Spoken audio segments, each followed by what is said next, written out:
Hello, and thank you for joining us today. It's so lovely to have everybody here.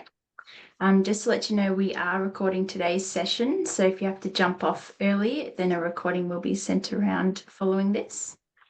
I'd firstly like to start by acknowledging the traditional owners of the land on which I come to you from today, the Bunurong people, as the custodians of this land, and pay my respect to their elders past and present.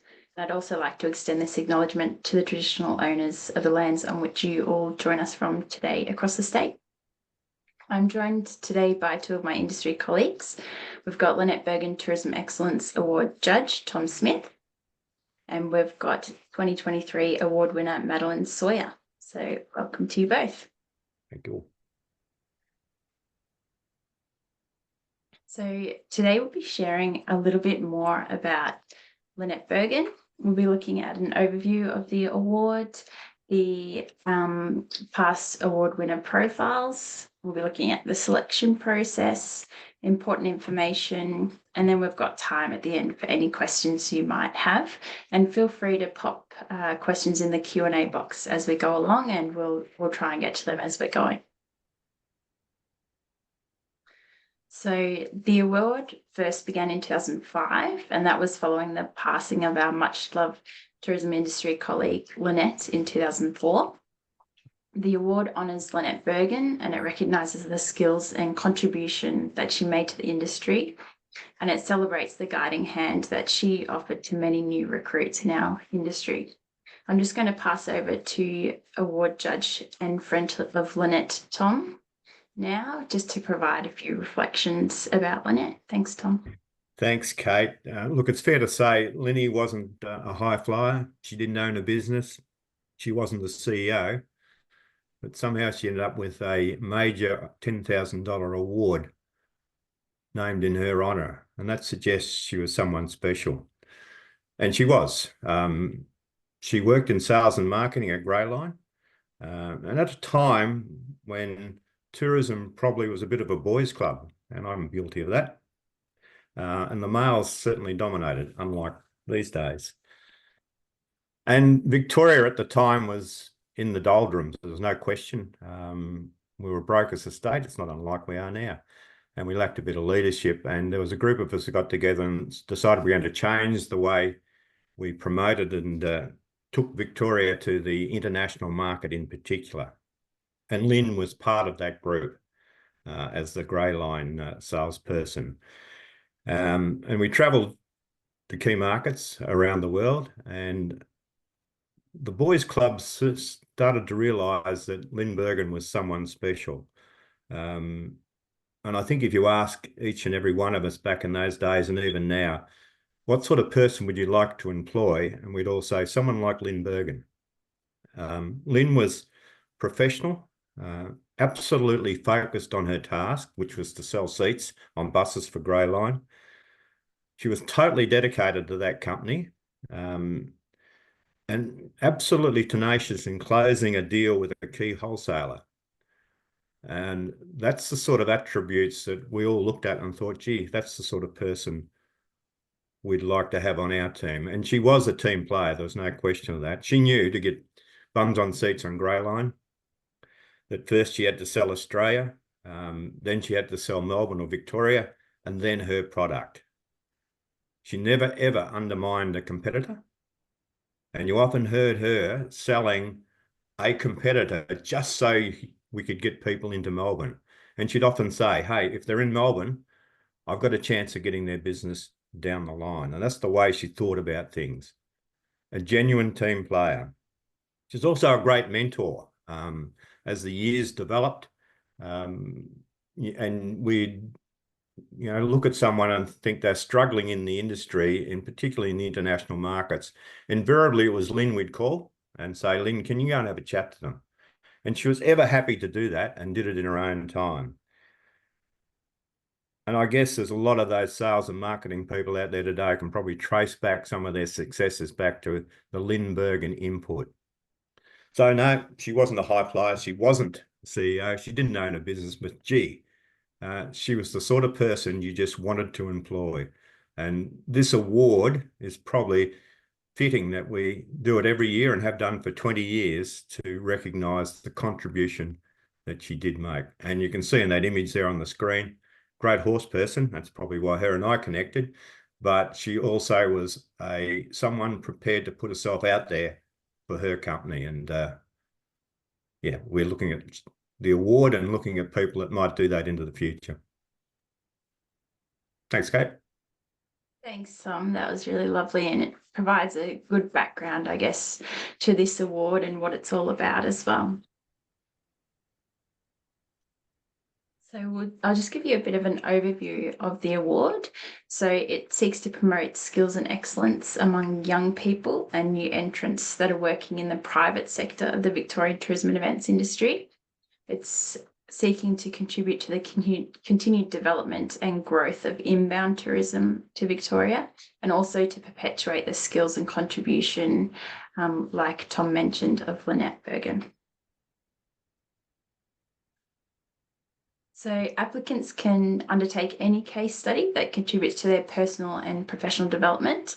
The case study does need to be relevant to the broader industry, and it needs to address the current industry need. And it can include research elements, including participation, observation, interviews, and surveys. And they can be, case studies can be domestic or international or both. And it's important to note that education and training are not eligible for this award. So that would be things like undertaking short courses or training programs. So we're just going to look at a few past winners now and their projects, just to give you an idea of the type of projects that have been awarded in the past. So the first one we'll look at is the 2015 winner, Raphael Lawrence. So at the time of winning, Raphael was working at the Colonial Tramcar restaurant, and her project centred around unique dining experiences. And I've just got a little video here, so I'll let you hear from Raphael on her project and why she wanted to apply for this award. Hi, I'm Raphael. I won in 2015 and my project was unique dining experiences. So I went to Europe and dined at various places to work out and see what people do well and how they do it well. I started working in hospitality and then studied tourism. So I have a strong hospitality background and a love for tourism. So I love combining them together. I love seeing what people do and how they do it well and experiencing new things. And then I suppose this was a way of finding what they do it well, whether it's just a small sign to educate the customer so then the staff are getting less questions and can focus on other things. So I think for me, I found the big thing was it's the small things. Start, have that passion, and then just start asking questions, ask people and leaders or even peers, and sometimes it's their comments or questions back to you that build upon your curiosity, I suppose. So it's drawing it out and using everyone else to build your idea. Keep the passion and just go and try new things. So that's Raphael, and Raphael's still working in the industry. She's working for Frankston City Council at the moment. And our next winner was the 2022 winner, Hannah Coate. So at the time of winning, Hannah was working for Zoos Victoria. She's really passionate about wildlife tourism, and so she based her project around ethical wildlife tourism. Hi everyone, for those who don't know me, my name is Hannah Coate and I was the 2022 Lynette Bergin Award winner. I focused my project on ethical tourism, particularly within zoos, and I travelled to 3 zoos within the United States, and I also explored eco-adventures in the Northern Territory. Currently, I'm in a tourism role at the Sydney Opera House, and I continue to find my project insights incredibly valuable. So, how did winning the award impact me at the time? Winning the scholarship was an amazing opportunity for me. It really empowered me to further both my education and career goals within the tourism industry. Additionally, it offered me access to a network of industry professionals, which opened doors to valuable connections. It also provided me with a platform to develop my presentation skills, which was an area I had very limited experience prior to receiving this award. So as part of my project, we developed a giraffe encounter at Werribee Open Range Zoo, which educates guests on the importance of choice and control for zoo animals. I've recently been collaborating with Zoos Victoria to create new products centred around ethical tourism, which is very exciting. And at the Opera House, I often reflect on my project, exploring ways to implement ethical tourism for our visitors. So overall, I was very thrilled to have been nominated as the Lynette Bergin Award winner and found the project incredibly beneficial, both professionally and personally. Thanks very much. Thanks to Hannah for that video as well. And Hannah's obviously still in the industry, but unfortunately has moved to New South Wales. So hopefully we'll get her back in Victoria one day.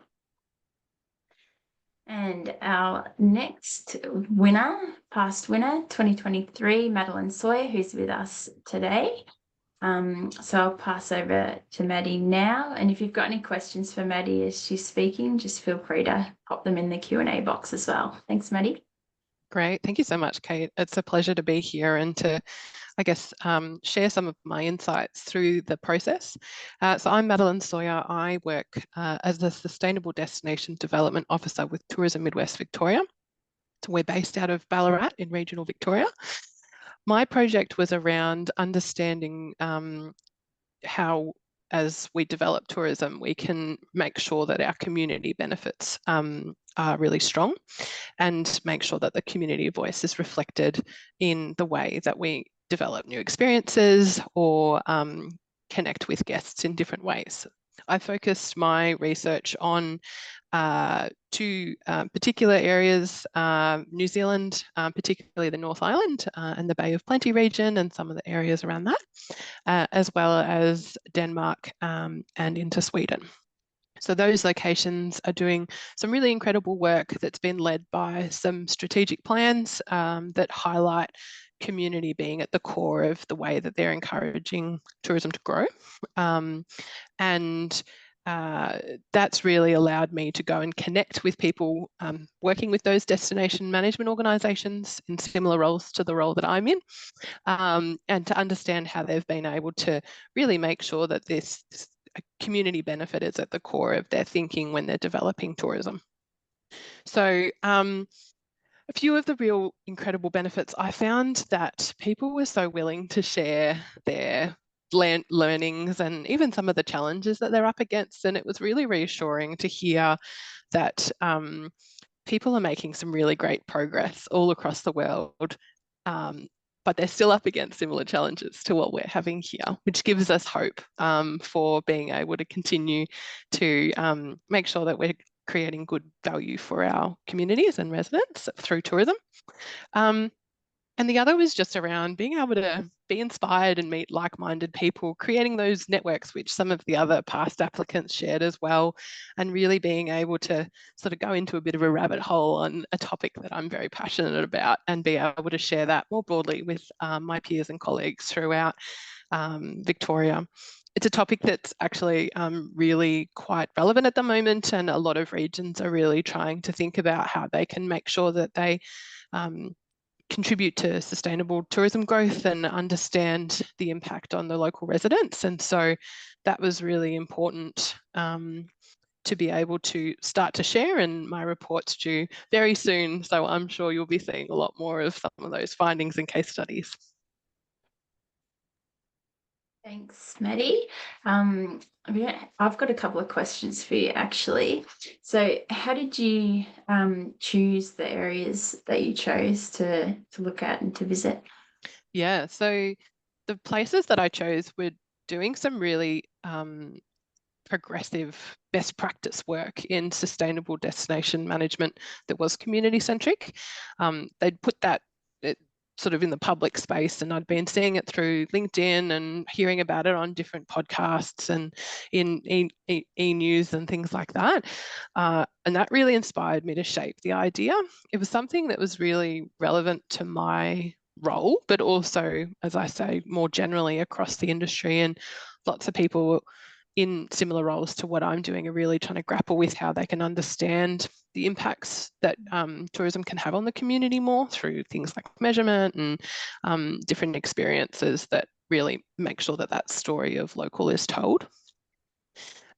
So it sort of was born out of that inspiration, I suppose. And then I did a fair bit more research to try and understand, you know, what it was that I might be looking at, what case studies I might be looking to seek, who I would want to talk to as part of that discovery. Okay. And yeah, Tom, you've got a question? Just to follow up, you talked about the report, Maddie. Yeah. It's due. Yep. And I think that's an important part of not just the report. What's your plan to disseminate that information to the wider industry when you actually table the report? Yeah. I know that Hannah mentioned presentation is one of the wonderful skills that you get out of this. I've already started to share some of the findings through different presentations at the Visitor Servicing Summit I presented, and there'll be a few more, I think, coming up in some of the other the conferences and whatnot, and starting to share that with people who are in similar roles to me, but also people who are interested in the case studies and topics more generally through presentations or different articles, and then the final report, which is, I guess, a culmination of all of that information, and one single piece that if people want to comb through, they're welcome to. Thanks, Maddie. Pleasure. Thanks for that, Maddie. So I'll just get into the nitty-gritty a little bit now. So we'll start with the selection criteria. So things that we're looking for from a candidate is that you need to comply with all the eligibility criteria, which I'll go through in a second. The activities undertaken must be relevant to the Victorian tourism industry and they need to address a current industry need. The case study needs to contribute to your personal and professional development, and the outcomes of the project must be communicated to the industry, which Maddie touched on there. And we'd also like to see that you've got an industry qualification or that you're on track to achieving one, and also that you've got a personal plan which addresses your professional development, education and training that you'd like to undertake. And it's also desirable that you have a sound knowledge of all sectors in the industry, especially your current industry sector, and that you have an interest in communicating about your project to the industry and to the community as well. So the selection process, so we're starting with an expression of interest from all interested candidates. Those candidates will then be shortlisted, and those shortlisted candidates will be invited to complete an application. Those shortlisted candidates who have completed an application will be invited to an interview with the judging panel, and the successful application will be selected from there. So looking at the eligibility, the award is open to individuals who've joined the tourism industry in the last 10 years. You do need to be a VTIC financial member or an employee of a member, and that's at the starter, extra, elite or platinum level of membership. And if you're not sure of your membership status, feel free to get in touch with me and I can assist you with that. You do need to be an Australian resident and you do need to be working in the private sector of the Victorian tourism and events industry. So what does the award offer? So you can get up to $10,000 for the successful applicant, and your employer will also be awarded $2,000. And that $2,000, your employer may wish to contribute it to you to help with your expenses, or they may opt to keep the funds to help cover the costs associated with you being away from the business through this project. Okay, and the key dates we're looking at, so the EOI closes on Monday the 11th of November, so it's a couple of weeks from now, and we have the application period, so those who have put in an EOI and are then invited to put in an application, that'll be between November and January next year. So that's just taking into account Christmas and holidays and that, so giving you a bit more time there. And then those candidates who've put in the application will be invited to interviews. So that'll be happening late January, early February. And then the winner announcement will be at the VTIC Vision Summit, and that's on Thursday, the 27th of February next year. And that's at the Melbourne Convention Exhibition Centre. So Maddie's actually going to be presenting her final project at the summit. And then at the conclusion of Maddie's presentation, we'll award the 2025 winner. And we'll also invite you to say a few words about your project. So that'll be your first I guess, practice at that presentation public speaking skills. And then the project period will be from March until February the following year. So it'll be the same thing. The 2025 winner will then be presenting at the Vision Summit in February 2026. So I can't believe we're talking about 2026 already, but we are. Okay, so completing your expression of interest. So you need to complete the expression of interest form on our website, and that includes applicant information and employer information. And as part of that, you need to provide a project description. So that's a bit of a description of your broad thoughts about what you'd like to focus on. And the kind of activities you'd like to do as part of that project, and that's 300 words. And then we'd also like your project benefits. So that's looking at the benefits of your project on your personal and professional development, and also how it's relevant to the broader Victorian tourism industry. And that's also 300 words. So the judging panel will then review these expressions of interest, and they'll invite the shortlisted applicants to submit their application. So as part of the application, it's a bit more involved. You do need to complete an application form. So that's basically what you would have completed as part of the EOI, just a few extra questions. You'll need to provide 3 references. So 1 project, 1 character, and 1 professional reference. You need to, again, provide your project description, which you would have done in the EOI, but we also need a comprehensive timeline as part of this description at the application stage. And we will need a detailed project budget, so that'll be looking at the costings for all your activities. And we do note that, you know, if you're looking at costing out flights and accommodation, those things can change, so we do take that into account. And we'll need your project benefits, which were provided in the EOI, but we'll be looking for a bit more detail on this, and also a bit of supporting research, as well as how you'll be communicating to the industry. And the last thing you need as part of your application is the statement of employer support. Yes, Maddie, do you have any tips for our potential candidates on preparing their application? Yeah, so one of the things I did as part of my application was I reached out to some of the organisations, or one organisation in particular, that I really wanted to talk to as part of the study, and they were really supportive. So I was able to put that in my application to demonstrate that no, it's an idea that's starting to really come to life, and I've got the support of Tourism Bay of Plenty, in my case, over in New Zealand, who were really happy to, in my case, it was provide a letter of support, or perhaps in this case, be a reference. So being able to sort of demonstrate that you're keen to reach out to those organisations, and it's sort of something that they're supportive of, is really beneficial. The other is just around the project benefits and thinking of it from a broader perspective than just your own organisation. What can other organisations learn from this? Are there any particular pain points or pressures within the industry that you could really perhaps help find a global solution for, or at least contribute some ideas to being able to help Victoria really shine or grow in that space?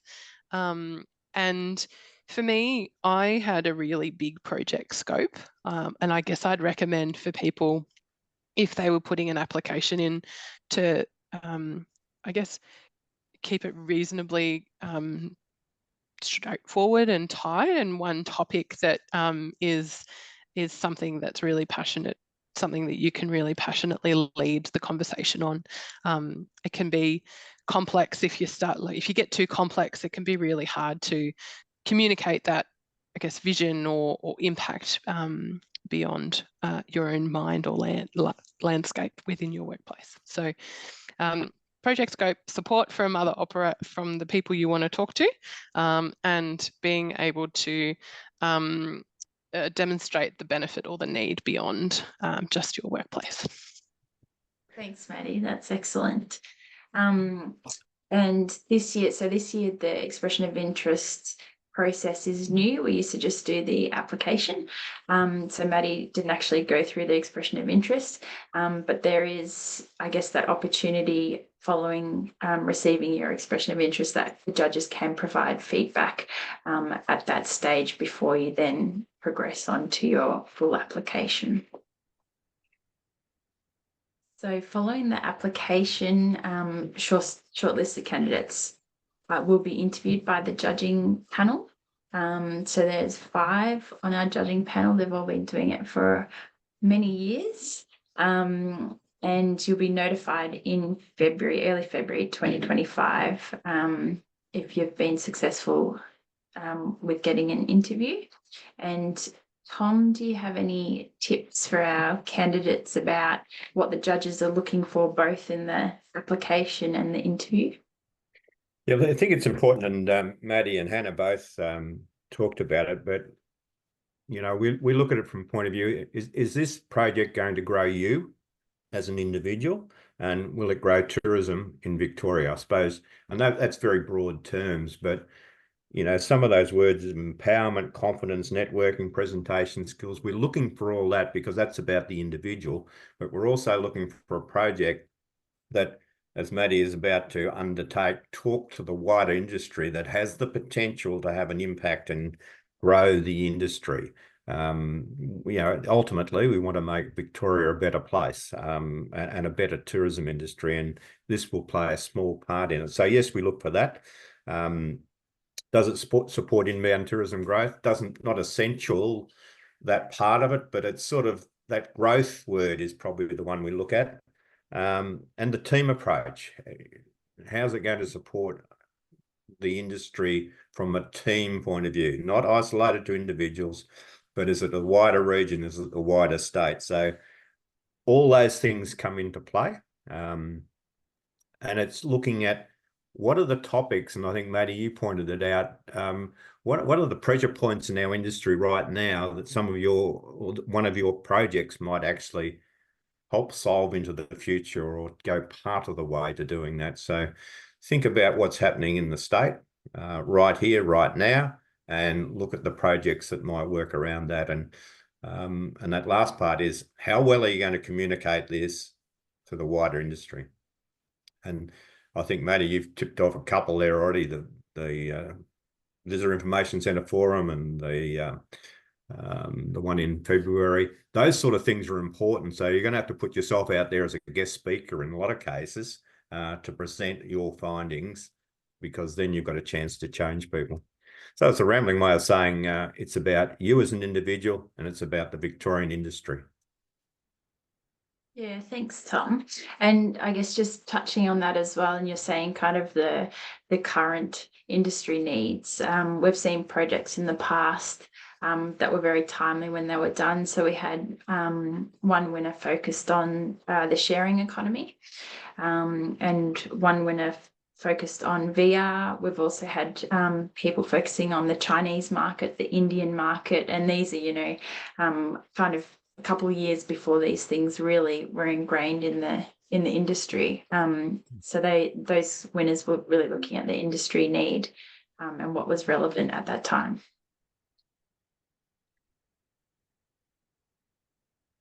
So once we have a successful application, at the end of the winner's project period, we need a written report for publication. And this needs to communicate the outcomes of the project and how it applies to the Victorian tourism industry. We need a funds acquittal provided to VTIC. And as mentioned, you'll be presenting at the Vision Summit in 2026. And we may also ask you to speak at other events. So as Maddie said, she's been speaking to quite a few, and we work quite closely with the Young Tourism Network as well. So there's another opportunity to share your learnings to other young and up and coming leaders there.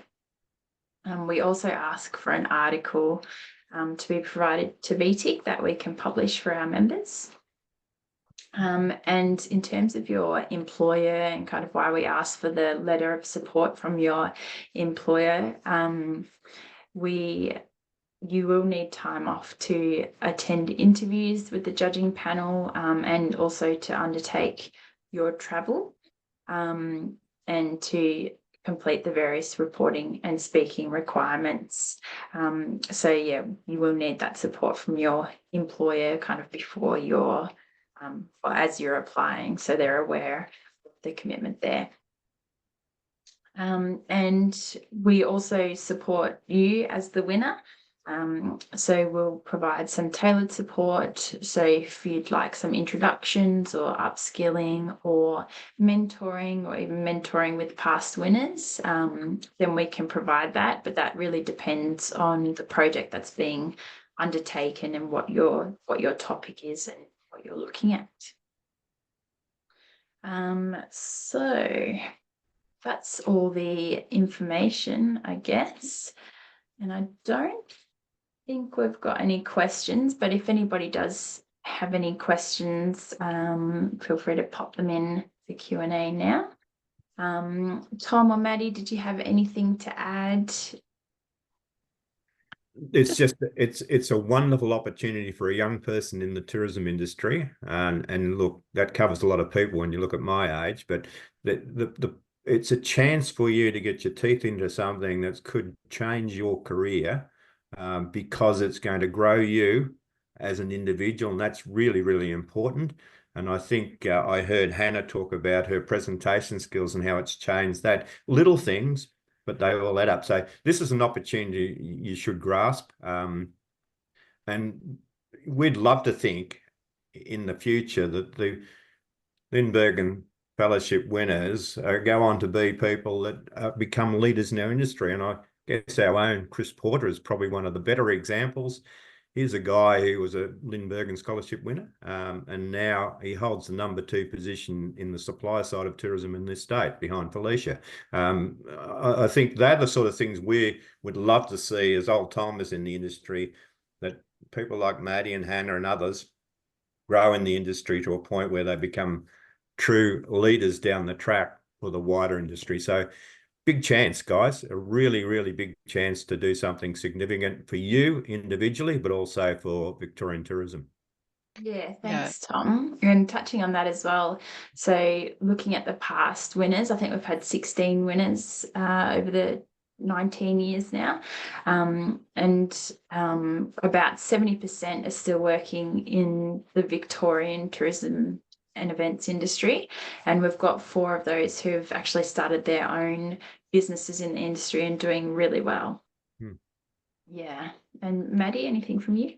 Yeah, I think I'll just really reiterate what you've both said around the opportunity is just enormous. I think for me, it's really pushed me out of my comfort zone, which is uncomfortable a little bit, but such a massive, massive achievement, and something that I can see will really help me build my professional profile and really be able to contribute to supporting some of the, I guess, problem solving or solutions, providing solutions for people to share. So it's a real privilege to be able to conduct this sort of best practice case study or discovery on behalf of I guess the award and in the legacy of Lynette Bergin. And so grateful for the opportunity. It's been a really wonderful thing to do.